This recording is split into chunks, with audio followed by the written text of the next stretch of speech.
think it's pretty common for folks to understand the habitat value of wetland. I mean, everybody knows that wetlands are great for frogs and turtles and snakes, and we can hear all the wildlife behind us today. That's pretty well known, I think. What I think a lot of people don't understand, especially those in a municipal government level, they don't understand the economic value of wetlands. Yeah, the landscape level functional assessment has been really useful to us. What's really been nice about it, we have new information to bring to communities that we didn't have before.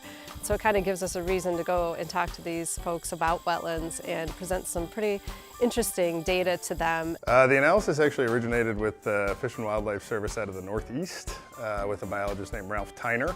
And he adapted the National Wetland Inventory work that he was doing to assist watershed groups with wetland inclusion and watershed planning. Wetland functional assessment process takes into account, we look at the current National Wetland Inventory and a historic wetland inventory, and we kind of merge those two data sets together into one data set. And then after that is all done, we then start to look at the functions that each wetland can perform. The tool evaluates 15 separate wetland functions. Essentially, they're ecosystem services that these wetlands provide. All wetlands provide a number of very valuable functions. They store floodwater during periods of high precipitation, after rain events, during spring runoff. Wetlands also recharge groundwater. Wetlands also provide valuable wildlife habitat. They filter that runoff. They remove pollutants, sediments, phosphorus and nitrogen, all real common pollutants. So wetlands perform all of these functions by removing those pollutants prior to them getting to the local lake or stream.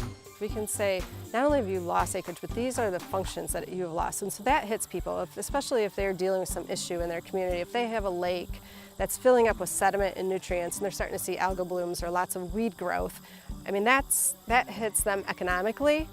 After that, we would then look at each wetland, and we can actually prioritize each wetland based on a functional ranking, whether it be in a watershed context, a municipality, parcel information. We can take all of that and rank them in a ranking to prioritize for restoration or prioritization, whichever the need may be. And then we can actually compare that to each other. So we can compare current wetlands to historic wetlands and start to look at how much wetland function may have been lost. And when we show them, well, look upstream, you've lost maybe 50% of your wetland acreage, but you've lost 80% of the function or the capability of these wetlands to retain sediment and nutrients.